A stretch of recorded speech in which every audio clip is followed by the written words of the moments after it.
नमस्कार प्यारे बच्चों, कैसे हैं आप। आशा करती हूँ अच्छे होंगे। तो आज हम करेंगे कब तुलसीदास के दोहे। शुरू करने से पहले आपसे गुजारिश है कि चैनल को सब्सक्राइब करें, अपने दोस्तों के साथ शेयर करें, लास्ट में एक कमेंट लिखना ना भूलें। तो चलिए शुरू करते हैं। तुलसीदास के दोहे। कवि परिचय। महाकवि तुलसीदास जी का जन्म सन 1532 में हुआ था। आप राम भक्ति शाखा के सर्वश्रेष्ठ रचनाकार माने जाते हैं। आपके पिता का नाम आत्माराम दुबे और माता का नाम हुलसी था। आपके गुरु बाबा नर हरिदास थे। आपके आराध्य देव श्री रामचंद्र थे और लोक मंगल की भावना आपके काव्य का सिद्धांत रहा है। आपने अन्य काव्य कौशल शैलियों का प्रयोग करते हुए कई रचनाएं हिंदी साहित्य जगत को समर्पित की। आपकी मृत्यु सन 1623 में हुई। रामचरितमानस, विनय पत्रिका, कवितावली, गीतावली, जानकी मंगल, दोहावली आपकी सर्वश्रेष्ठ रचनाएं मानी जाती हैं।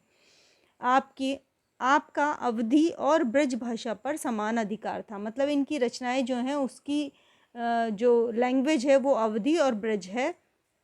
प्रस्तुत दोहों में राम भक्त, नीति, सदाचार, विनय, दान और जीवन के समस्त पक्षों पर प्रकाश डाला गया है। तो चलिए अब हम पढ़ेंगे इनके दोहे और मैं आपको उनके एक्सप्लेनेशन भी साथ के साथ देती रहूँगी। एक भरोसो एक बल एक आस विश्वास, स्वाति सलिल रघुनाथ जस, चातक तुलसीदास। जैसा कि हम सभी जानते हैं तुलसीदास जी जो हैं वो रघुनाथ यानी श्री राम के भक्त थे। उनके लिए वही एक भरोसा है, उन्हीं से उन्हें बल मिलता है, उन्हीं को अपने काम के लिए उनके ऊपर आस है, उन्हीं के ऊपर विश्वास करते हैं। जिस तरह से एक चातक पक्षी आप जानते होंगे वो केवल स्वाति नक्षत्र से गिरी हुई बूंदें जो है वही पीता है, उसी तरह से तुलसीदास जी अपने आप को चातक पक्षी कहते हैं, जिसको रघुनाथ जी रूपी जल जो है वही पीने की आस है। अगला है जगते रह 36 है, राम चरण 36, तुलसीदास देखूं विचार ही है यह मतो प्रवीण। तो तुलसीदास जी कह रहे हैं जो इस जग संसार के अंदर रमा रहता है, तो जग संसार में 36 का आंकड़ा जो आपने सुना होगा, 36 का आंकड़ा होना एक मुहावरा है जिसका अर्थ होता है लड़ाई झगड़ा होना। तो अगर आप जग के अंदर इतने रमे हुए हैं तो आप हमेशा 36 के आंकड़े में रहेंगे। लेकिन अगर आपको राम चरण यानी श्री राम के चरणों से प्रीति है तो आप उससे 6 और 3 रहेंगे। इसके अंदर आप हिंदी के अंदर अगर आप देखोगे तो जो 36 है वो लिखते हैं, उसके अंदर मैं आपको बताती हूँ। देखिए अगर हम 36 अगर हम हिंदी में लिखेंगे तो ये हो गया 3 और ये हो गया 6, तो ये हो गया 36। इसके अंदर दोनों का फेस जो है एक दूसरे के विपरीत है। तो अगर आप जग में प्रीति में लगे रहेंगे तो आपके 36 के आंकड़े जैसा होगा। लेकिन अगर आप रामचरण से प्रीत करेंगे तो वो 6 और 3 जैसा होगा, यानी एक दूसरे के तरफ देखते हुए इस तरह से होगा। तुलसीदास देखूं विचार हिया है यह मतो प्रवीण। तुलसीदास कहते हैं कि जब मैं अपने हिया यानी हृदय के अंदर इस विचार को देखता हूँ तो मुझे ये जो मत है, मतो यानी ये मत जो है वो प्रवीण लगता है, यानी सबसे अच्छा लगता है। तुलसी संत सुअंब तरु, फूली फलही पर हेत, इतते ये पाहन हनन, उतते वे फल देत। तुलसीदास जी कहते हैं जो संत साधु लोग होते हैं वो सुअंब तरु का अर्थ होता है वृक्ष, आम के वृक्ष की तरह होते हैं, जो फूलते हैं फलते हैं परहित के लिए, दूसरे का भला करने के लिए ही। जैसे आम का पेड़ है वो दूसरे को फल देने के लिए पैदा होता है, ऐसे ही संत साधु लोग जो हैं वो दूसरे का भला करते हैं। इतते ये पाहन हतन, इधर से पाहन का मतलब होता है पत्थर उनके ऊपर मारा जाता है आम के पेड़ पे, उत्ते वे फल देते, लेकिन फिर भी वो उधर से फल ही गिराता है। यानी अगर उसके ऊपर अत्याचार होता है, उसके ऊपर पत्थर मारा जाता है आम के वृक्ष पर आम तोड़ने के लिए, तो उधर से आम ही आता है। इसी तरह से साधु लोग होते हैं वो जग का भला करने के लिए ही आते हैं। तुलसी काया है खेत है, मानस भयो किसान, पाप पुण्य दो बीज हैं, बुवे सो लूने निदान।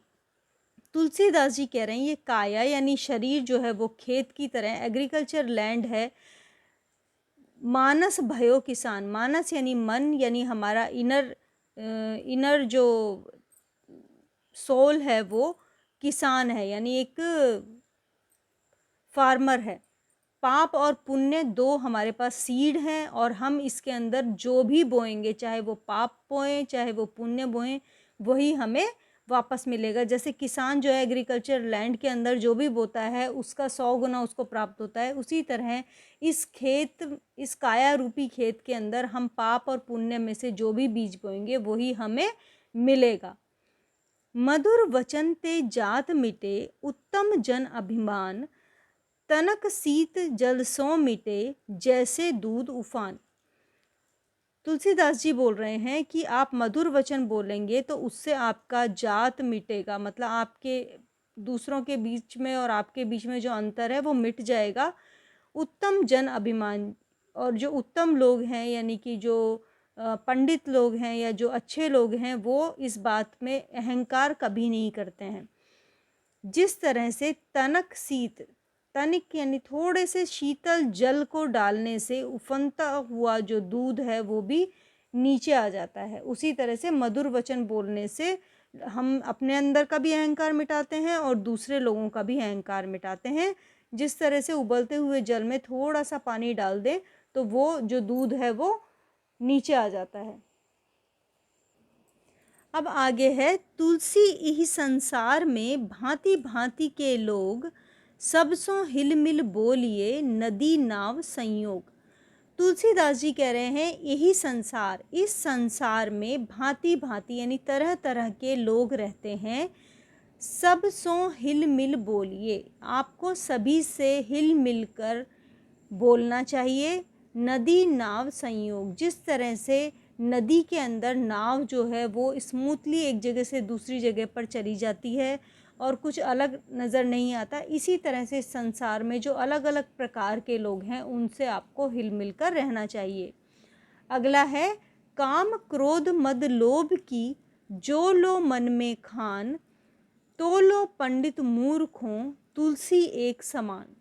तुलसीदास जी कह रहे हैं कि काम यानी कि किसी चीज़ से मोह, क्रोध यानी गुस्सा, मद यानी अहंकार, लोभ यानी लालच, ये किसी के भी मन में खान के रूप में, यानी किसी के भी, खान किसको कहते हैं, जहाँ से जैसे कोयले की खान है, कोयला मिलता है उसके अंदर, इसी तरह से हम अपनी मन रूपी खान के अंदर ये जो दुर्गुण हैं उनको अगर हम रख लेते हैं तो लो पंडित मूर्ख हो, तो पंडित भी मूर्ख के समान है। तुलसी एक समान, तुलसीदास जी कहते हैं तो पंडित भी मूर्ख लोगों के समान ही हो जाएगा अगर वो अपने मन में ये सभी बुराइयां रखता है। आवत ही हर्षे नहीं, नैनन नहीं स्नेह, तुलसी तहाँ न जाइए, कंचन बरसे में। आपके आने से जहाँ पर हर्ष नहीं होता है और नैनों को वहाँ स्नेह दिखाई नहीं देता है, यानी आप किसी के घर जाते हैं, आप वहाँ जाते हैं और वो लोग आपके आने से खुश नहीं होते हैं और उनकी आंखों में आपके प्रति कोई स्नेह नहीं दिखाई देता है, तो हमको वहाँ नहीं जाना चाहिए, चाहे वहाँ कंचन यानी सोने का मेह यानी बारिश ही हो रही हो। यानी आपके कोई रिलेटिव्स हैं वो बहुत करोड़पति हैं, लेकिन आप जब वहाँ जाते हैं तो वो आपके जाने से खुश नहीं होते बल्कि सोचते हैं कि ये लोग यहाँ पे क्यों आ गए। तो ऐसा अगर आपको कहीं पर भी महसूस होता है तो ऐसी जगह पर नहीं जाना चाहिए। तुलसी कबहु न त्यागिए, अपने कुल की रीति, लायक ही सो कीजिए, ब्याह बैर अरु प्रीति। तुलसीदास जी कह रहे हैं आपको कभी भी अपने कुल की रीति यानी रीति रिवाज यानी जिन नियमों से आपका परिवार अब तक चलता आया है उसको त्यागना नहीं चाहिए। लायक ही सो कीजिए, जो आपके घर के लायक है, आपके लायक है, उसी व्यक्ति से ब्याह यानी मैरिज, बैर यानी कि दुश्मनी, और प्रीति यानी प्रेम या स्नेह ऐसे ही लोगों से करना चाहिए जो आपकी कुल की रीति के अनुकूल हो। बिना तेज के पुरुष की अवश्य अवज्ञा होए, आगे बुझे जो राख को, आपू छुए सब कोय।